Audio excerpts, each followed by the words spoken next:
legado, essa construção de legado, é isso aí, ó, a transmissão de uma herança espiritual, moral, cultural, de uma geração para outra, com o propósito de preservar a fé e os valores que Deus tem colocado em nosso coração. Vamos seguir aqui, né? Podemos reter tudo o que recebemos de Deus para transferir por causa da nossa dificuldade em nos relacionarmos. Faltou aqui, né? Tudo o que recebemos de Deus para transferir por causa da nossa dificuldade em nos relacionarmos. Relacionamento, eu converso muito com as minhas filhas, que quem promove pessoas são pessoas. Né? Lá fora, no dia a dia, quem promove alguém numa empresa são os colegas de trabalho, não é o patrão. Eu uso muito essa expressão, essa forma de deixar claro que se você constrói um relacionamento ruim em torno de você profissionalmente e você for promovido, está morto. Uma pessoa que é promovida numa empresa onde os colegas de trabalho não aceitam ela como uma pessoa, não aceitam ela como superior, ela está morta. É a pior experiência que alguém pode ter profissionalmente. É a pior experiência. Se você constrói um relacionamento ruim em sua vizinhança e você, de repente, cresceu financeiramente e decide transformar a sua casa e deixar bonitona, as pessoas vão olhar, ao invés de dizer, cara, que legal, sua casa ficou muito bonita, eles dizem, olha, que arrogância, para que construir uma casa uma dessa nesse lugar? Porque é esse ponto de vista que as pessoas acabam desenvolvendo a partir daquilo que eu construí. Então, a importância de nós entendermos esse legado, essa construção, essa transferência de cultura. Hoje eu quero falar um pouco mais profundo dentro disso, e a gente vai mergulhando um pouquinho mais nisso, né? Tem algumas coisas para falar sobre relacionamento que eu acho que vai ficar muito legal para a gente aí, vai amadurecer demais os nossos corações e o nosso entendimento e a força que a igreja precisa caminhar. Em João 15,15, Jesus diz assim, eu não chamo vocês de servo, porque o servo não sabe o que faz o seu senhor, mas vos tenho chamado amigos, porque tudo quanto ouvi de meu Pai, eu vos tenho feito saber. De acordo com essa regra, né, Jesus está falando que há um processo de crescimento, que nós estamos crescendo. Eu falei desse verso aqui a semana passada. Estamos num processo de crescimento, saímos daquela etapa de servos, onde estamos servindo e estamos crescendo, e não tem como passarmos para uma vida mais espiritual amadurecida sem que tenhamos nos permitido ser transformados à medida da visão de Deus, que é onde nos relacionamos de forma saudável como corpo de Cristo, como igreja, onde a gente troca de lugar de vez em quando. Eu fiquei muito feliz da pastora ter vindo aqui no encontro das mulheres, e ela dizia assim, pastor, eu estava com saudade de uma igreja como a sua.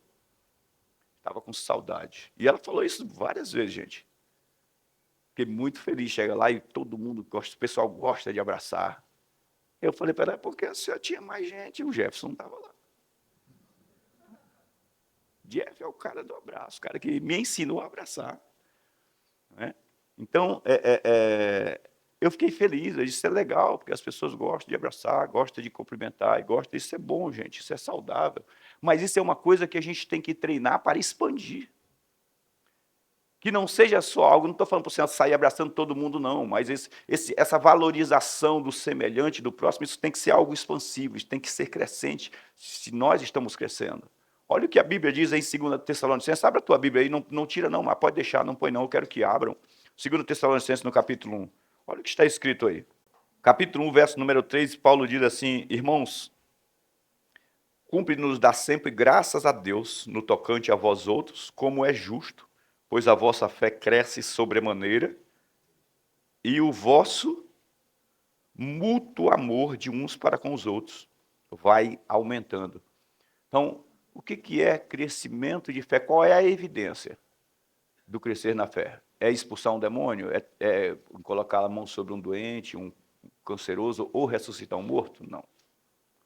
Ele não disse aqui, ó, a vossa fé cresce de sobremaneira, que já se ouve por aí que vários mortos foram ressuscitados. Já se ouve por aí que vários doentes têm sido curados através da oração de vocês. Não, ele diz assim, a vossa fé cresce de sobremaneira e também vai aumentando no amor de uns para com os outros. vai aumentando, não é diminuindo. Não é o crescimento da fé, eu posso dizer que é um trator, são as esteiras do trator sobre o orgulho, sobre o eu, sobre as várias coisas que nos separam das pessoas. Então, conforme eu vou crescendo em fé, esse campo vai se expandindo, o coração de Deus vai crescendo dentro de mim e o propósito de Deus. E nós sabemos que o negócio de Deus não são coisas, são pessoas, né? Isso é muito legal quando você tem um texto assim que você dá uma olhada e novo diz, meu Deus, isso é muito bom, porque Paulo diz, eu tenho falado, por onde eu passo eu falo de vocês por causa disso. Porque eu tenho visto como vocês têm crescido no relacionamento. Na frente lá, nós lemos 3 João para Gaio, na carta para Gaio, Paulo diz, cara, como é bom saber que meus filhos andam na verdade. Paulo não, João. Como é bom saber que meus filhos andam na verdade. E por que Gaio dá um testemunho de andar na verdade? Porque ele mantém um relacionamento saudável com as pessoas, com o corpo de Cristo, com a igreja. Não é? Isso vai trabalhando dentro da gente, até para essa questão de julgamento, né?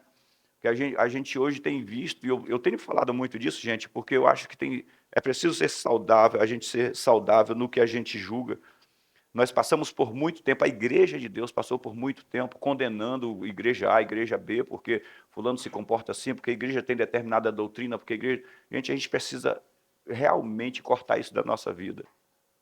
A gente precisa tirar isso das nossas vidas. Sabe, a Bíblia diz que Deus colocou o seu nome no lugar e ali você vai se alegrar com a sua família e pronto, isso basta. E é naquele lugar que eu vou receber a palavra e vou crescer e vou amadurecer. Ah, mas a igreja já está pregando errado. Não é o meu papel é pregar certo, acabou. Meu papel é ensinar, e ensinar, e ensinar, e ensinar. Paulo disse, prega o evangelho de manhã, à tarde e à noite, inste por pregar. Então, meu papel é não estar julgando, me assentando na cadeira de Moisés para julgar quem vai para o céu e quem vai para o inferno. É Jesus, vai chegar o dia em que ele vai fazer isso, acabou, é a palavra. Porque a gente ocupa um espaço que deveria ser de Deus, a gente ocupa para fazermos um trabalho que é humano, que é julgar. E julgar sem conhecimento profundo de causa. Porque está cheio de gente sentado aí dentro de determinado de igreja A e igreja B, gente que são tão honestos e fiéis quanto eu e você. Estão amando a Deus. E tem um tempo onde Deus vai trabalhar, então nosso papel está orando e abençoando. Estou falando para tirar de dentro da gente essa questão de estar questionando e murmurando, porque as pessoas começam a gente começa a criar barreiras para nos aproximar de pessoas. Vamos pegar mais um texto aí, já que você está aí pertinho aí de Filipenses, volte aí um pouquinho, olha em Filipenses aí capítulo 4. Olha em Filipenses capítulo 4. Veja isso aí. Ele diz, não ande ansioso por coisa alguma, porém seja conhecida diante de Deus cada uma das suas necessidades, através da oração, pela súplica, com ações de graças, e a paz de Deus que excede todo entendimento, vai guardar o teu coração e a sua mente em Cristo. E não é esse ponto que eu quero, mas eu li esse ponto para te dar contexto, para você saber que para a ansiedade não ganhar campo dentro de você, é preciso que você tome uma determinada posição. Mas olha o verso 8.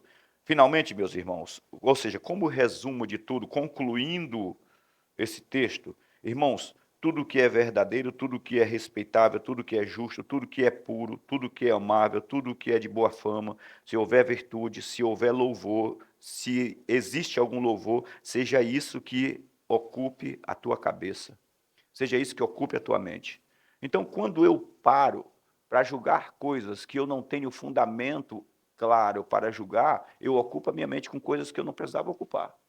Quando eu paro para falar mal de alguém, quando eu paro para ouvir, sabe, as pessoas falando mal de alguém, eu estou ocupando a minha cabeça, isso não traz nenhum louvor, nenhuma edificação, isso não me coloca num lugar de honra e não abençoa a vida de ninguém, nem me abençoa. Então eu estou ocupando uma parte da minha mente com coisas que não precisava ocupar. E quando eu penso que a mente não é um departamento, sabe, um armário com várias gavetinhas onde eu posso falar mal da vida dos outros, eu ponho nessa gaveta. Então, de vez em quando eu vou lá e mexo. Não, a mente é como esse copo. Aqui está cheio de água. Qualquer coisa que entrar nessa água contamina ela toda e não parte dela. Então, eu vou me afastando dessas coisas, eu vou cortando essas coisas. Eu preciso ir eliminando essas coisas da minha vida, de tudo que for, não é? Então nós vemos aí, quando a gente lê isso aqui, vai para 1 Coríntios 13, que diz assim, o amor não suspeita mal, o amor não se alegra com a injustiça, o amor não tudo sofre, tudo crê, tudo espera. Então eu começo a parar de compartilhar a desgraça da vida dos outros, pelo contrário, eu começo a orar pelas pessoas, seja lá quem for. Eu preciso de uma mente que flui no Espírito, uma cabeça, um coração desimpedido para que quando Deus falar, o cara é Deus, porque eu estou cheio de Deus. Porque eu estou cheio de Deus. Eu ouvi um pastor falando outro dia, ele diz assim, quando te aperta, pastor John Piper, ele diz assim, quando te apertam, o que sai de dentro? E quando te apertam mais, o que sai de dentro? E quando te apertam mais, o que sai de dentro? Aí ele disse, alguns vão justificar assim, porque foi demais aí. Aí eu não aguentei. Ele disse, não é que não aguentou, é que estava lá dentro. Porque ele já pensou, se você coloca azeitona na prensa para tirar azeite, e você começa a prensar, quando desce lá 30 quilos na prensa, saiu azeite. Aí você, não, será que tem mais azeite aí? E você aperta mais e sai cachaça. Mas onde é que estava essa cachaça dentro dessas azeitonas? Só saiu porque estava dentro. Não vai sair outra coisa, por mais que você aperte a azeitona. Então, a importância de nós permitirmos que o Espírito Santo faça essa transformação interna dentro da gente, para que a gente compreenda o valor de determinadas coisas, de relacionamento de família, relacionamento de casamento. Eu me lembro que uma vez, isso faz muito tempo, né? Quando a gente se converteu logo, eu e a Cláudia, nós estávamos sentados, eu não lembro o contexto por que chegamos a essa conversa, mas a gente fez uma análise da nossa família e, digamos assim, 70%, 80% das pessoas que a gente se lembrava da nossa família que eram casados já haviam se separado, alguns voltaram, outros estavam casados em outro casamento. Eu disse, caramba, é um índice muito alto para a família. É um índice muito alto. Eu disse, mas com a gente não vai ser assim, não. A gente vai trabalhar contra isso, vamos trabalhar contra isso.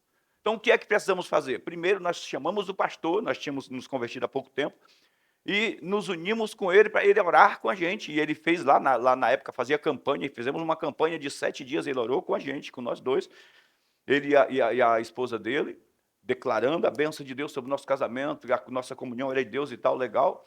Aí, nós também fizemos algumas alianças, nunca falar que íamos nos separar, por maior que fosse a crise, a discussão, nunca falar que a gente ia se separar, nunca sair de casa por causa de uma briga, tipo, ir para a casa da mãe dela, porque morava bem em frente, ou ir para o quarto da mãe dela, porque os nossos primeiros 4 meses de casados foi morando dentro de casa junto com ela. E eu também nunca ir para a casa dos meus pais, e nem para a casa de nenhum amigo compartilhar a minha dor. A mulher hoje está difícil, está difícil. Então, nós tivemos muitos momentos de crise dentro de casa, mas a gente sempre aguentou firme lá, estava lá, colado, no máximo corria para o banheiro. E uma outra coisa, nunca dormi fora da cama, mesmo depois de uma crise. Então, já dormi muitas vezes fora da minha cama, mas porque fui orar e adormeci, ou sei lá, porque fui assistir um filme e dormi, mas por causa da briga, eu volto para a minha cama. Aqui é minha. Oxe, é uma cama de casal. Agora, se fosse uma cama de solteiro, aí você é a sua cama, mas é minha também. Eu dormi aqui. Né? O máximo que vai acontecer é um ir para um lado, outro para o outro. E acontecia, né? Mas só para a gente entender algumas coisas que são importantes, são fundamentais, que nos fortalece no momento de um combate, coisas que a gente diz não pode estar dentro da gente. Isso tem que ser invalidado, isso tem que ter uma palavra que diga não. Eu não concordo, então não vou dizer, tenho que abandonar esse hábito dentro de mim, porque esses hábitos eles vão construindo, a Bíblia diz, as más conversações corrompem os bons costumes, eles vão construindo legalidades, vão me dando espaço para que legalidades sejam desenvolvidas dentro de mim. Então eu não quero isso.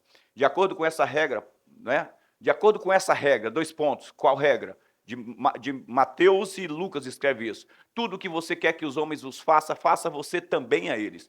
Porque esta é a lei e os profetas. Está escrito em Mateus, lá no Evangelho de Mateus, mas aí eu peguei também o de Lucas, que é o que a gente usa muito, né? De acordo com esta regra, tudo o que queremos entregar tem melhor acesso pela porta do eu me importo com você. Tudo que a gente quer entregar, tudo que a gente quer ensinar, tudo que você quer transferir para uma pessoa, transmitir para uma pessoa, qualquer situação que seja, o assunto que seja, ela vai receber de acordo com o nível da importância que você dá para ela. Então, primeiro, tem que haver um relacionamento. Porque às vezes a gente quer ensinar, quer instruir pessoas, mas a gente não quer nos relacionar com pessoas. De acordo com aquela regra, tudo que você quer que os homens façam, faça você primeiro, tudo que eu quero entregar para alguém tem melhor acesso pela porta que diz eu me importo com você. Gente, eu entrei aqui, a semana passada eu estava comentando, né? Não, acho que foi lá no Heleno, não sei onde foi. A Bíblia diz que Deus habita no meio dos louvores, em meio aos louvores do seu povo. A Bíblia diz isso. Então, quando isso nasce, cresce em meu coração e se torna uma realidade para mim, de forma alguma eu fico fora dos louvores na igreja, quando começa. De forma alguma, fica inegociável para mim. Porque eu sei que Deus está presente e vai se manifestar através da música. A Bíblia diz que a Bíblia não contém, a Bíblia é a palavra de Deus. Então, quando a palavra está sendo liberada, ministrada, de forma alguma eu vou permitir embaraço. Então, nós vemos aí que a igreja, ela vai amadurecendo nesse entendimento. Porque quando uma mãe ou um pai sai de um culto e vai embora de um culto, porque não deixaram o filhinho dele ficar junto com ele, fazendo barulho no meio, é porque ele não entendeu nada. Então, é por isso que a gente tem esse zelo, com criança separado, aprendendo na linguagem dela. Esse é apenas o primeiro. Porque o segundo uma criança não entende essa linguagem. Quando ela chegar nos 13, 14 anos, ela vai embora, ela não vai querer ir para a igreja. A igreja é chata porque eu fico sentado lá 2 horas, as pessoas falam, não estou ouvindo nada, porque ela não compreende, não consegue entender. Não é? Então, a importância da gente importar-se com as pessoas de verdade. Não é se importar de forma que, cara, viva como você quer. Não, se importar de verdade. Valorizar. Quando eu valorizo, eu me aproximo, eu deixo me aproximar. Poderosos relacionamentos não são construídos com coisas, são construídos com influência. Poderosos relacionamentos não são construídos com coisas. Se as pessoas vivem pelo que eu dou para elas com questões materiais, se as minhas amizades estão construídas sobre o que eu possuo, sobre o que você possui, porque é você quem paga a conta, porque, sei lá, cara, esse é do inferno. No dia que seus bens acabarem, alguém disse por aí que você quer saber quanto uma pessoa vale, tire tudo que ela tem. Quer saber quanto um casamento vale, deixa entrar uma crise financeira. Deixa chegar uma crise financeira. Ou deixa nascer o primeiro filho, o danadinho por 3 meses não quiser dormir. Trocar a noite pelo dia.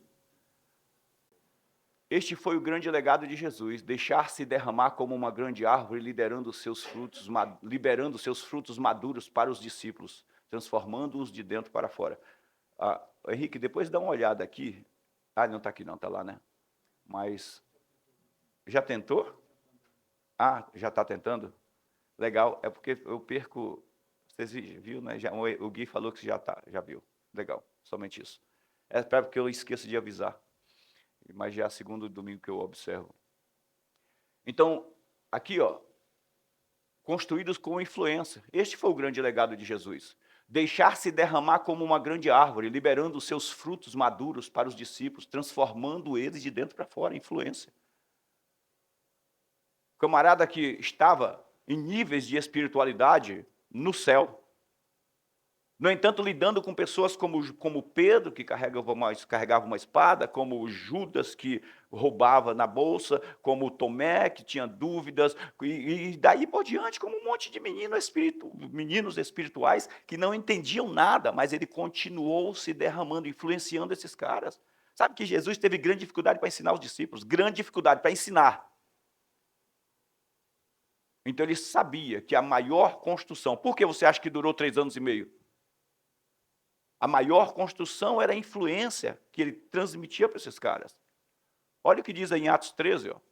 Então eles, vendo a ousadia de Pedro e João, informados de que eram homens sem letras ou iletrados, indoutos, se maravilharam e tinham conhecimento de que eles haviam estado com Jesus.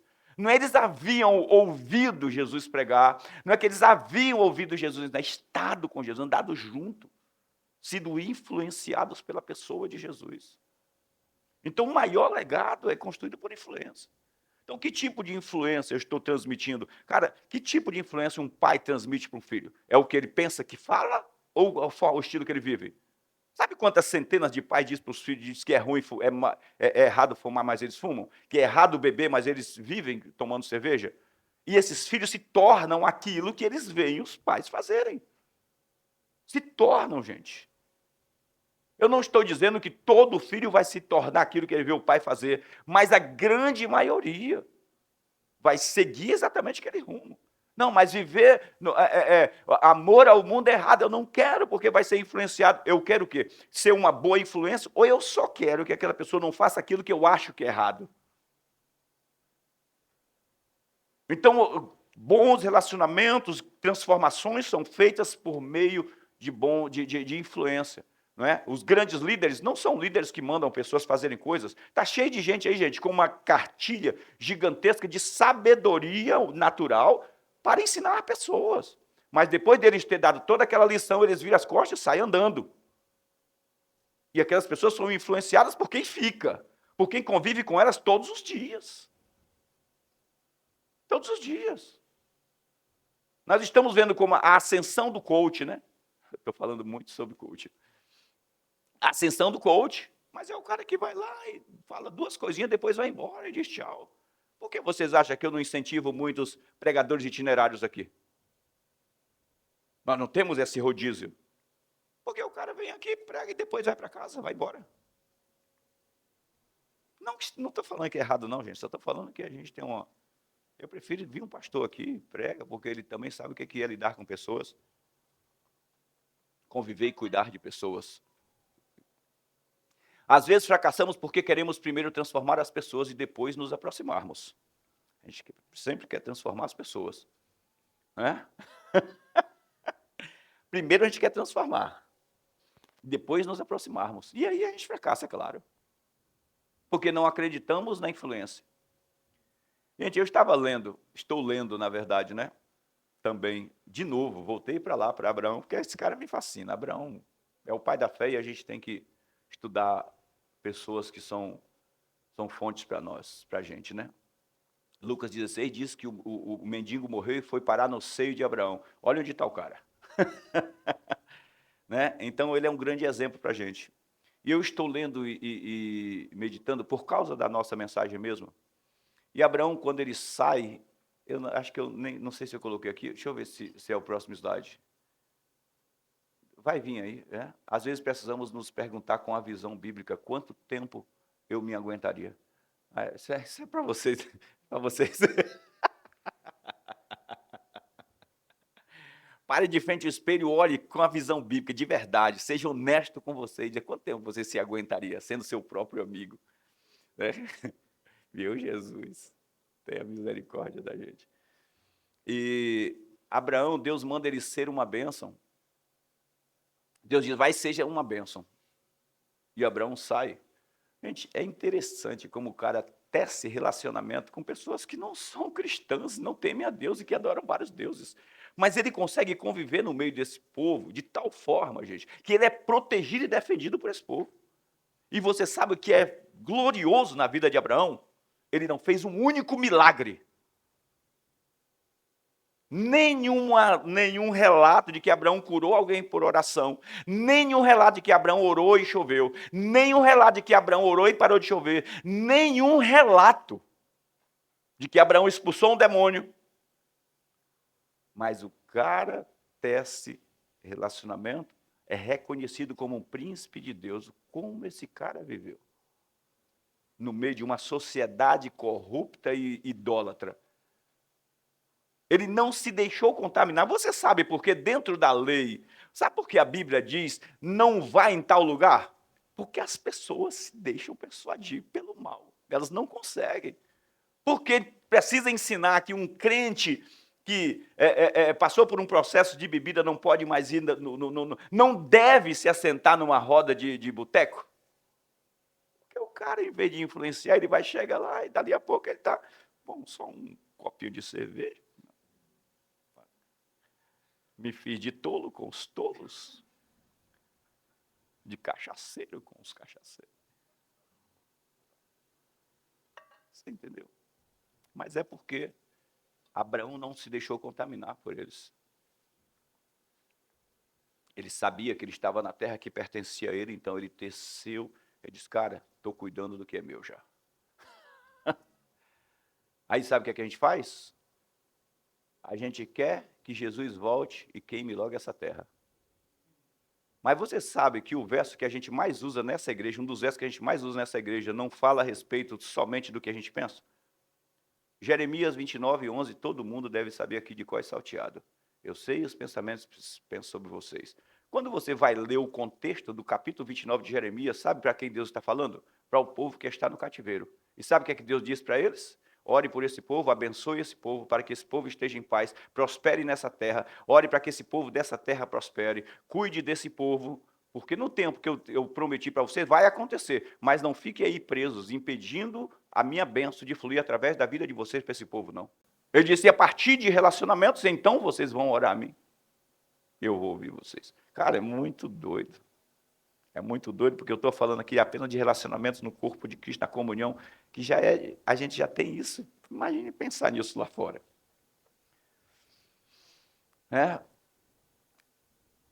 Romanos 15, mas nós que somos fortes devemos suportar a fraqueza dos fracos e não agradar a nós mesmos, não nos agradar, a nós mesmos.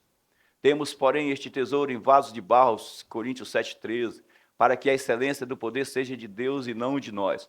Quer dizer, eu peguei aqui só para o verso, mas só para vocês ouvir, às vezes você está sentindo, né? Eu não sinto, está aí, ó. Ele disse, em tudo somos atribulados, perdão, voltando lá, não devemos nos agradar a nós mesmos, mas dar suporte à fraqueza dos fracos. Eu até coloquei o contexto, daí eu acho que não chegou, mas não foi? Por que essa palavra suportar aí, gente? Devemos suportar. Cadê? Passou de novo. Somos fortes, devemos suportar. Esse dar suporte aí é como se alguém estivesse levando a compra para casa e você estivesse indo para o lado oposto. E aí você dissesse, deixa eu te ajudar. E aí você pega parte da compra dela e volta e leva com ela até a casa dela. E agora segue a sua viagem. Devemos suportar a fraqueza dos fracos.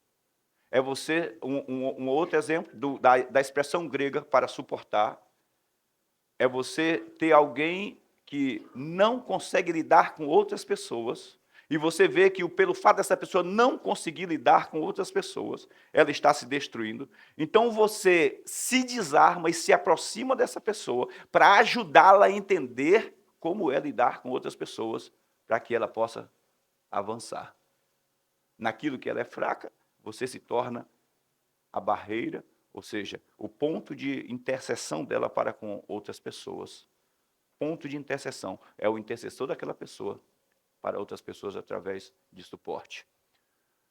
Temos, porém, esse tesouro em vaso de barro para que a excelência do poder seja de Deus e não de nós. Então, ou seja, temos algo dentro de nós que podemos sim distribuir e entregar, Em tudo somos atribulados, porém não angustiados. Acabamos de cantar isso. Perplexos, porém não desanimados. Perseguidos, porém não desamparados. Abatidos, porém não destruídos. Levando sempre no corpo o morrer de Jesus, para que também a sua vida se manifeste em nosso corpo. Aqui falando do pessoal, mas porque nós que vivemos somos sempre entregues à morte por causa de Jesus, para que também a vida de Jesus se manifeste em nossa carne mortal. Volta o verso 11 aí, você consegue voltar o verso 11? Parece que você já acrescentou aí, Porque nós que vivemos somos sempre entregues à morte por causa de Jesus, para que também a vida de Jesus se manifeste. Olha só, gente. Jesus disse assim, olha, aquele que crê em mim, rios de água viva fluirão rios de água viva vai fluir do seu ventre. Vem a mim, bebe, e o que crê em mim vai gerar fé. Ele disse, o que crê em mim, o que crê. Olha só, a quem tem sede, vem a mim, beba. Essa água vai gerar fé, que é a palavra. Aquele que, quando essa fé é gerada, ela tem que ser expandida, sair, ela vai jorrar. Rio de água viva, é o que Paulo diz. Nós que vivemos somos sempre entregues à morte, ou seja, ele está falando, levados para a cruz, por causa de Jesus, para que também a vida de Jesus se manifeste em nossa carne mortal, saia de dentro para fora, flua de dentro para fora. Agora olha o verso 12. De modo que, quando eu creio, ou seja, quando eu fatio, como diz o pastor ele, a minha carne, quando eu faço morrer a minha velha natureza, do modo que em nós opera a morte, mas em vocês, esse rio de água viva é vida para as pessoas que estão em volta de mim. Esse rio de água viva promove vida e transformação para as pessoas. Então, quando eu quero que as pessoas vivam, primeiro sejam transformadas para depois eu me aproximar, significa que eu estou impedindo a vida que deveria se manifestar em mim, transformá-las pela minha influência, ou pela influência do novo homem. Pode tirar, Mar, pela influência do novo homem. Abra a Bíblia de vocês, agora pode, melhor pôr aqui, né? Mateus 7,13. Jesus disse, entrai pela porta estreita, porque larga é a porta, e é espaçoso o caminho que conduz para a perdição, e são muitos os que entram por ela. Se você vai lá no capítulo 7 de Mateus, Jesus está falando, o contexto aí é relacionamento. O contexto aí é relacionamento. Então, às vezes a gente, mas o que é a porta estreita? Ele está falando sobre relacionamento. O verso 14, põe o 14 aí. Porque estreita é a porta e apertado o caminho que conduz para a vida, e são poucos os que acertam com ela. Ele está dizendo, cara, não é fácil você desenvolver um relacionamento saudável, porque relacionamentos saudáveis dependem da morte do eu, da entrega do eu. O que vem a ser a porta estreita? Vamos lá. Nós temos essa porta pequena aqui no templo, e se todo mundo chegar no mesmo horário para o culto, nós vamos ter uma grande dificuldade para acessar aqui.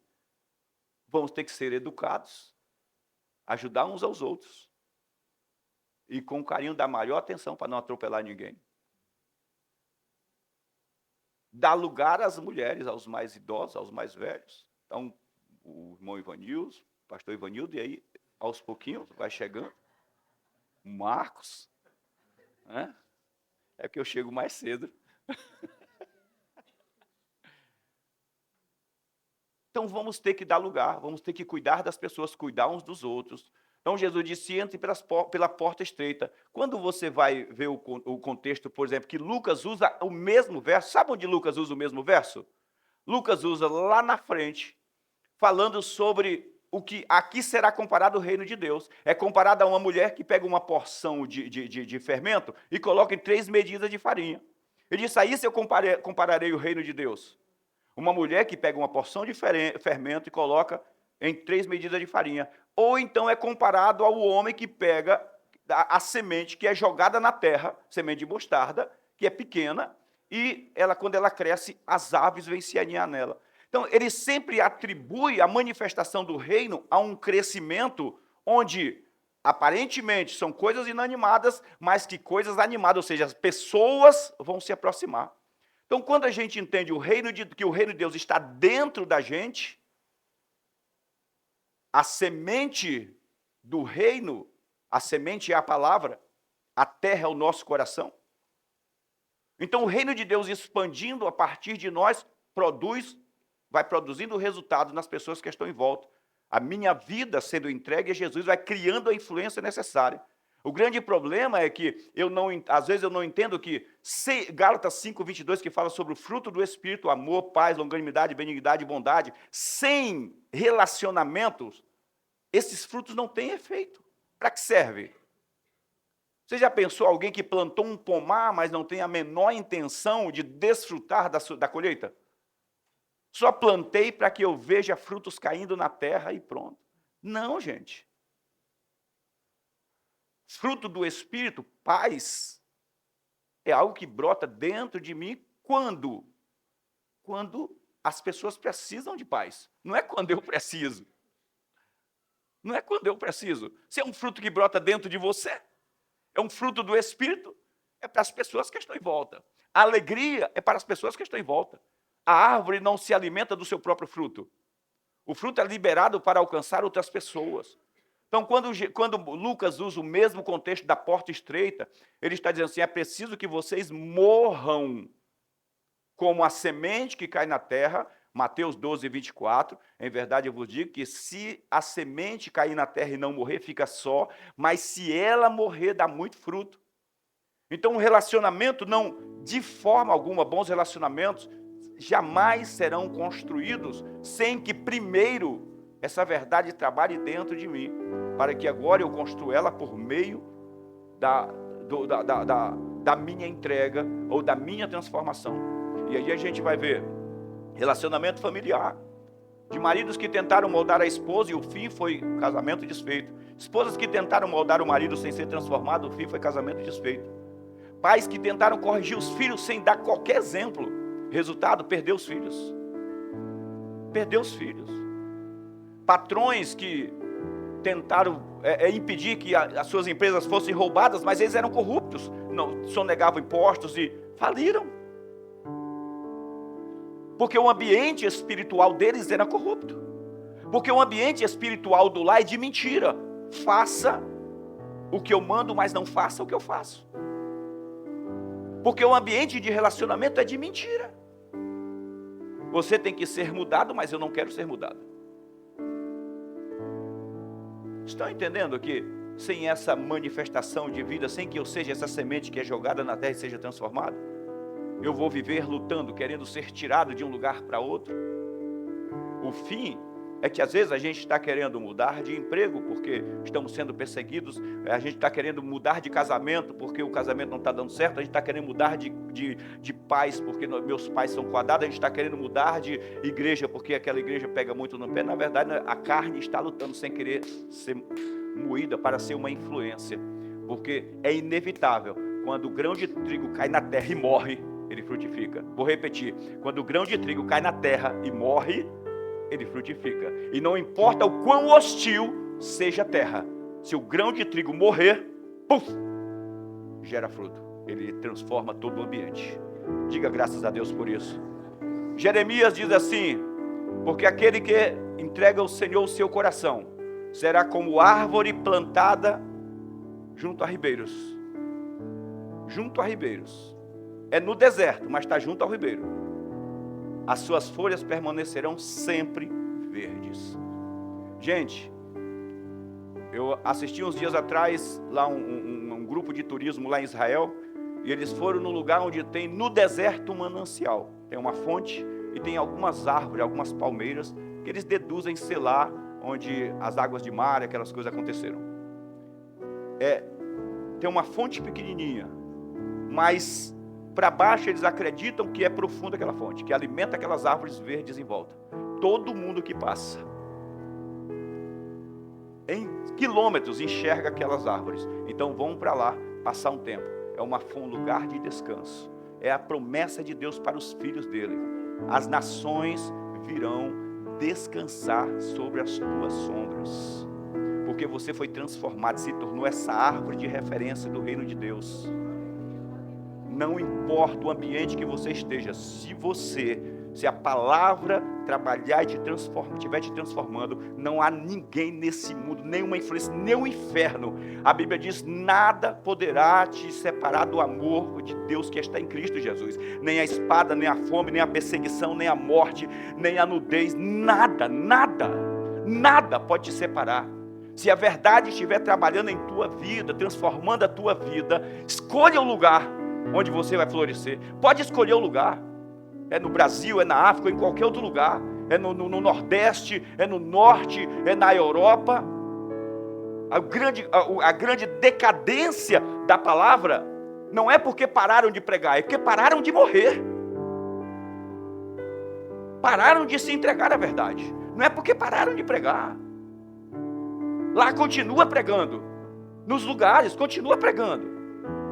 É porque as pessoas pararam de morrer, porque é inevitável. A semente que morre, ela frutifica, ela cresce, e se ela cresce, ela influencia o ambiente, todo o ambiente. Se você planta um eucalipau em algum lugar, pode estar lindo como for de verdinho a grama, quando ele cresce, aquela grama vai desaparecendo embaixo dele, porque o potencial dele é maior, ele impede a grama de frutificar em volta dele, e aquele terreno só cresce aquilo que a sombra do eucalipto permite. Ele é seco, ele absorve a água daquele território, daquele terreno, e assim por diante. Então, se nós nos entregarmos, se a verdade estiver trabalhando em mim e você, se estiver me transformando, seremos e viveremos como Jesus, influenciaremos o mundo. O terreno pode ser o mais hostil possível, vai ser transformado. Ou nós podemos então andar lutando conosco mesmo, correndo de um lado para outro, procurando um lugar onde seja mais confortável para armar a nossa rede. E aí não adianta, mesmo que seja na Bahia, não vai funcionar, porque lá é onde o pessoal mais arma a rede. Vamos ficar de pé.